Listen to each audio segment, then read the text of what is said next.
People think of New York City as a cold place and New Yorkers as cold people. But in the 20 years or so that I lived there, I was often surprised by complete strangers reaching out to me, even cab drivers sometimes when I needed it the most. This is a story about one of those times.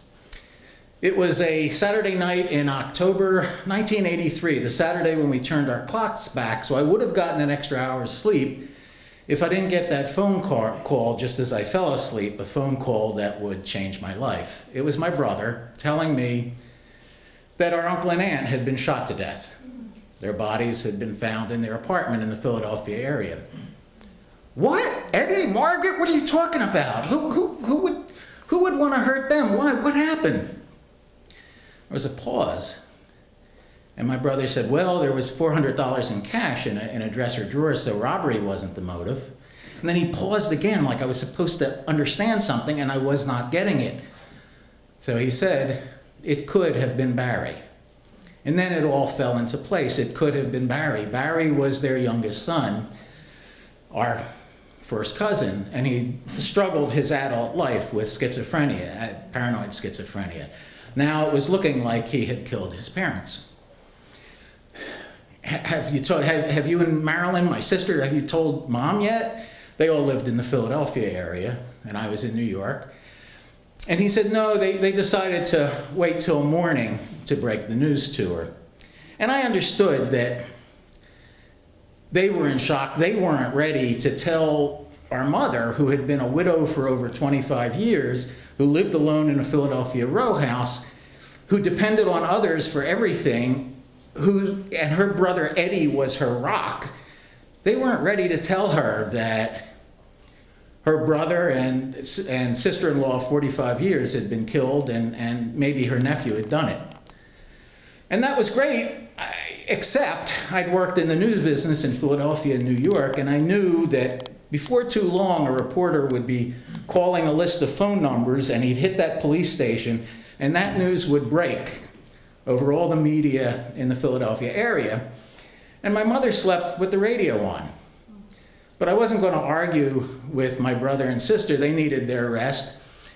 Philadelphia was only a 90-minute ride away. So I decided I would drive down, I would sit outside my mother's house, listen to the all-news station, and when the news broke, if the news broke before my brother and sister could get there, I would go in and tell my mother. But first I needed a car. I didn't own a car when I lived in Manhattan. I rented one, and I had an account with Avis. I knew that, at the airports there'd be a car, so I called Avis, reserved a car at LaGuardia, went downstairs in front of my building, 34th Street and 2nd Avenue, right across the street from the entrance to the Queens Midtown Tunnel, and I hailed a cab. I got in, I said, take me to the Avis building at LaGuardia. And he took off east on 34th Street. I said, where are you going? I knew where he was going. Cab drivers in New York and Midtown love to take the Triborough Bridge to the airports. It takes not much longer, and it racks up a lot more miles on the meter, but I had never had a cab driver have the balls to do that from in front of the Queens Midtown Tunnel, the entrance to the tunnel. So he said, I'm going to LaGuardia. You told me you wanted to go to LaGuardia. I said, yeah, how you getting there? Oh, the tunnel, the Triborough. I said, no, you're not. You're taking the bridge, the Triborough. I said, no, you're not. You're taking the tunnel. He said, I can't do that. Now I'd have to make a U-turn. I'll get a ticket. Well, if you did it right in the first place, you wouldn't get a ticket. Look, I'm the passenger. I get to choose the route. You either take me there or let me out. And he slammed on the brake. I thought he was going to let me out, but he made a U-turn, went into the tunnel. We spent the next 15 minutes in stony silence. But when we drove up to the Avis building at LaGuardia, it was all dark, and the gate was closed around it.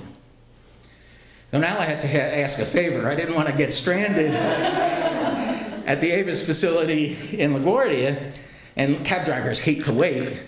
But I said, would you do me a favor and wait here? I got to figure out what happened. I rented a car. And he said he would, so I got out. I found a guard. The guard said that the woman on duty had gone home sick. And I said, well, can you call over to Kennedy and see if they have a car? He did, and they did. So I went back out, and sure enough, the cab driver was still there. And I said, take me to the Avis building at Kennedy. And he started out over the highways of Queens, and we're driving, and I was thinking that, you know, this trip had started out in such anger. And then I had to ask him a favor, and he did it. Now I was telling him to go from one airport to another, and you know, it must seem crazy to him. I felt like I owed him an explanation. And I think, as I think back about it, maybe I just needed to tell somebody. This was the first person in the universe that I was going to tell this to.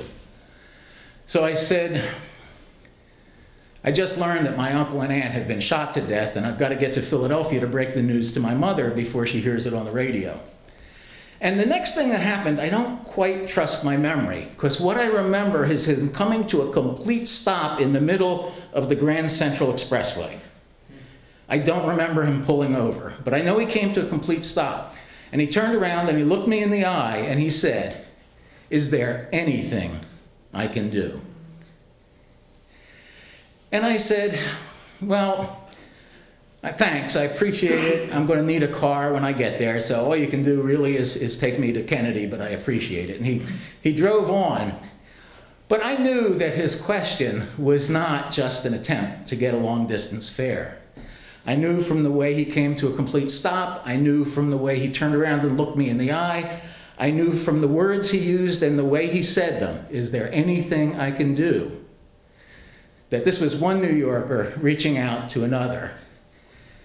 So he gave me the one bit of warmth that I would experience on the coldest night of my life.